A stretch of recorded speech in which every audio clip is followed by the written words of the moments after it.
یا بنی اسرائیل اذکروا نعمتی التی انعمت علیکم، اے بنی اسرائیل یاد کرو تم میری نعمتوں کو جو میں نے انعام کی تمہارے اوپر، وانی فضلتکم علی العالمین، اور میں نے فضیلت دی تم کو پورے جہان والوں پر، واتقوا یوم اللہ، ڈرو اس دن سے کہ جس دن کوئی کسی کے کام نہیں آئے گا کچھ بھی، ولا یقبل منہا عدل، اور نہیں قبول کیا جائے گا اس دن اس کے بدلے میں فدیہ، ولا تنفعها شفاعت، اور کسی کی سفارش کوئی نفع نہیں دے گی، ولا هم ینصرون، اور نہ ہی کوئی مدد کی جائے گی۔ وَإِذِ ابْتَلَىٰ إِبْرَاهِيمَ رَبُّهُ، اور یاد کریں اس وقت کو جب مبتلا کیا یا آزمائش میں ڈالا ابراہیم علیہ السلام کو ان کے رب نے، بکلمات، چند کلمات کے ساتھ، فاتمہن، پس انہوں نے پورا اس کو ادا کیا، پورا پایا ان کو۔ قال انی جاعلک للناس اماما، اللہ تعالیٰ نے فرمایا میں آپ کو لوگوں کے لیے امام، پیشوا بنانے والا ہوں۔ قال ومن ذریتی، ابراہیم علیہ السلام نے فرمایا میری اولاد میں سے بھی یہ نسبت ملے گی، پیشوا بنائیں گے۔ قال لا ینال عہد الظالمین، اللہ تعالیٰ نے فرمایا کہ میرا ظالموں کے ساتھ کوئی وعدہ نہیں ہے کہ ان کو بھی یہ میں منصب بخشوں، عطا کروں۔ وَإِذْ جَعَلْنَا الْبَيْتَ مَثَابَةً لِلنَّاسِ وَأَمْنًا، اور یاد کریں اس وقت کو جس وقت ہم نے بنایا بیت اللہ کو ایک اجتماع گاہ، جمع ہونے کی بڑی جگہ لوگوں کے لیے، اور امن و امان۔ وَاتَّخِذُوا مِن مَقَامِ إِبْرَاهِيمَ مُصَلًّى، اور بناؤ تم مقام ابراہیم کو نماز پڑھنے کی جگہ۔ وَعِدْنَا إِلَىٰ إِبْرَاهِيمَ، اور حکم دیا ہم نے ابراہیم علیہ السلام اور اسماعیل علیہ السلام کو یہ کہ پاک رکھیں میرے گھر کو طواف کرنے والوں کے لیے اور اعتکاف کرنے والوں کے لیے اور رکوع اور سجدہ کرنے والوں کے لیے اس بیت اللہ کو پاک رکھیں۔ حضرت ابراہیم علیہ السلام کا یہاں سے ذکر شروع ہو رہا ہے، یہاں سے لے کے لیس البر ان تولوا وجوہکم وہاں تک، یہاں سے ملت ابراہیمی کا ذکر ہوگا۔ اس سے پیچھے آپ نے دیکھا ہوگا سورۃ بقرہ کے شروع میں، ان آیات کا ربط سمجھ لیں پہلے، پھر اس پہ بات کرتے ہیں انشاءاللہ۔ پہلے 3 فرقوں کا ذکر کیا، اس کے بعد 10 رکوع بنی اسرائیل پہ ذکر ہوئے، مومنین، منافقین اور مشرکین، اور اس کے ساتھ ساتھ پھر بنی اسرائیل کا ذکر آ گیا۔ تو اب یہاں سے یا بنی اسرائیل اذکروا نعمتی التی، تمہیں ان کو کیا فضیلتیں دی اللہ تعالیٰ نے جہان والوں پہ، کچھ پیچھے پڑھ لیا ہے، کچھ آگے پڑھ لیں گے انشاءاللہ تعالیٰ۔ اس پہ مستقل کتابیں لکھی گئی ہیں کہ بنی اسرائیل کو کون سی اللہ تعالیٰ نے فضیلتیں بخشی ہیں پورے جہان پہ، اور کیا کیا ان کو نفع دیے، من و سلوہ ان کے لیے اتارا، جس کا ذکر پیچھے ہو چکا ہے، اور بھی ان کو جہان والوں میں بہت سارے انبیاء اکرام بنی اسرائیل میں سے مبعوث فرمائے اللہ تعالیٰ نے۔ حضرت ابراہیم علیہ السلام کی جو آگے بنیاد رکھی گئی ملت ابراہیمی کی، اس کا آگے سے ذکر ہوگا۔ اصل میں اس کا تھوڑا سا بیک گراؤنڈ سمجھ لیں تاکہ پھر یہ تفسیر بڑے اچھے سے سمجھ میں آ جائے۔ حضرت نوح علیہ السلام کی نبوت کے بعد عالمگیری پورے جہان کی جو اللہ تعالیٰ نے دعوت و تبلیغ کا سلسلہ شروع کروایا تھا، حضرت نوح علیہ السلام کے بعد حضرت ابراہیم علیہ السلام ہیں، جن کے ذریعے سے ایک عالمی نبی جن کو پورے جہان کے لیے بنا کے بھیجا تھا۔ مفسرین نے لکھا ہے کہ انہوں نے پھر مختلف علاقوں میں اپنے خلیفہ مقرر کیے تھے حضرت ابراہیم علیہ السلام، جیسے اردن میں حضرت اپنے بھتیجے حضرت لوط علیہ السلام کو، اور شام اور فلسطین میں اپنے بیٹے حضرت اسحاق علیہ السلام کو، اور اندرون عرب میں انہوں نے اپنے بڑے بیٹے حضرت اسماعیل علیہ السلام کو مقرر فرمایا۔ نبوت یہاں سے چلی۔ پھر اصل میں حضرت ابراہیم علیہ السلام کی 3 ان سے نسلیں چلی ہیں، حضرت ابراہیم علیہ السلام سے۔ ایک نسل بنی اسماعیل کے نام سے چلی جو حضرت اسماعیل علیہ السلام کی عرب کی، اور دوسری بنی اسرائیل کے نام سے۔ بنی اسرائیل میں ان کے بڑے بیٹے حضرت اسحاق علیہ السلام تھے، حضرت ابراہیم علیہ السلام کے بڑے صاحبزادے۔ پھر ان کے صاحبزادے حضرت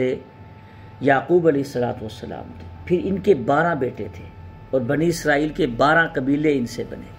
اور اسی طریقے سے مفسرین نے لکھا ہے کہ ان سے اللہ تعالیٰ نے حضرت اسحاق علیہ السلام کی اولاد سے،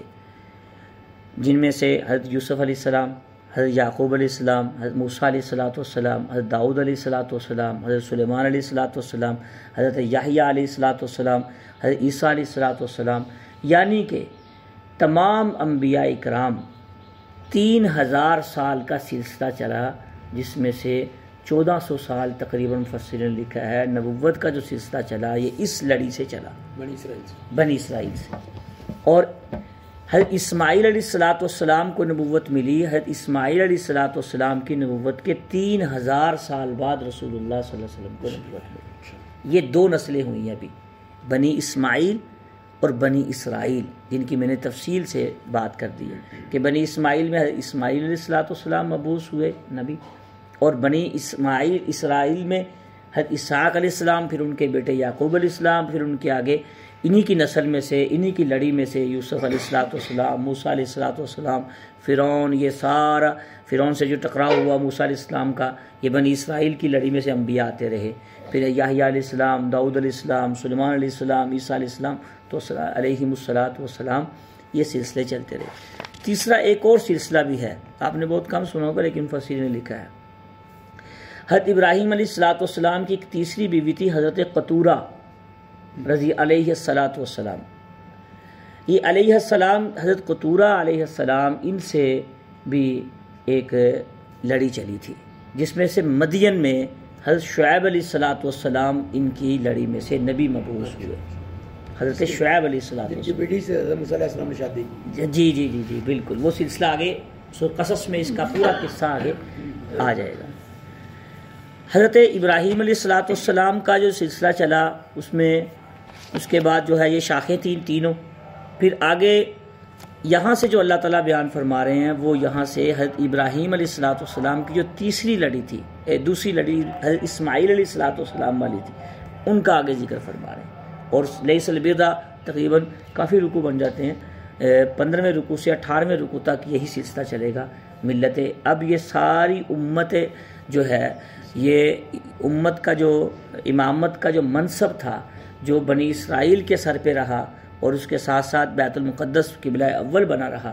جب ان سے منصب لیا گیا بنی اسرائیلیوں سے، تو یہ منصب نبوت رسول اللہ صلی اللہ علیہ وسلم کو عطا کیا گیا، تو پھر ان کے لیے قبلہ، تحویل قبلہ اور اس کی طرف بھی اشارہ ہے کہ دیکھیں جو آپ کے جد امجد تھے حضرت ابراہیم علیہ السلام، انہوں نے بیت اللہ کو تعمیر کیا اور ان کا قبلہ اول بیت اللہ ہی تھا۔ اس کے بعد جو انبیاء ہیں ان کا قبلہ بیت المقدس کی طرف ہوا، تو آپ کی جد امجد کا جو قبلہ تھا وہی رسول اللہ صلی اللہ علیہ وسلم کا قبلہ بنا، جسے بیت اللہ کہا جاتا ہے، تو اس کی طرف بھی یہاں اس تفسیر میں اشارہ ہوگا۔ تو یا بنی اسرائیل اذکروا نعمتی التی انعمت علیکم،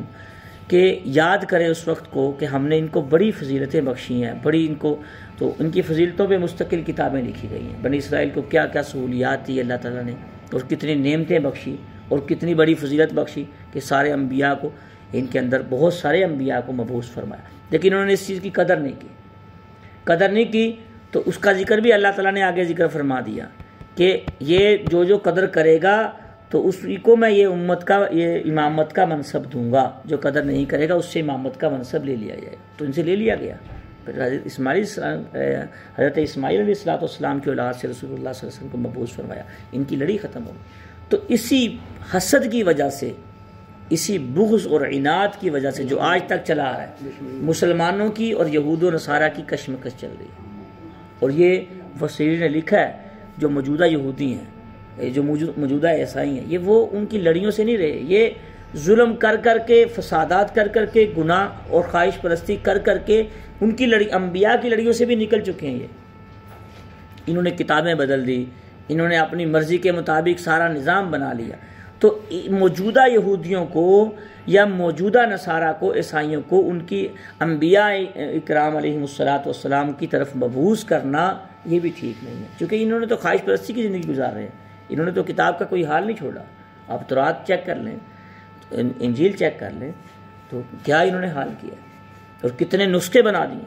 اور ان کا ہر سال بعد ایک ایڈیشن آتا ہے اور نیا ایڈیشن آتا ہے، اور ان کی خواہش کے مطابق ایڈیشن آتا ہے۔ 3000 سے زیادہ نسخے آپ کو انجیل کے مل جائیں گے، آپ تورات کے نسخے اکٹھے کر لیں تو کسی ایک تورات کی دوسری تورات کے ساتھ کوئی بات نہیں ملتی ہوگی، ایک نسخہ دوسرے نسخے کے ساتھ نہیں ملتا۔ اور ہمارا قرآن پاک الحمدللہ اس میں کوئی فخر کی بات ہے اور شکر کی بات ہے، اس میں کوئی ہمارا کمال نہیں ہے، یہ تو شکر اللہ تعالیٰ نے اپنے ذمہ لیا ہوا ہے، ورنہ اس امت نے کون سا کسر چھوڑی ہے اس میں کمیاں اور زیادتیاں کرنے کی، مختلف ترجمے لکھ دیے ہیں اپنی اپنی مرضی اور خواہشات کے مطابق، یہ تو شکر اللہ تعالیٰ نے اپنے ذمہ لیا ہوا سارا کہ انا نحن نزلنا الذکر و انا لہ لحافظون۔ لیکن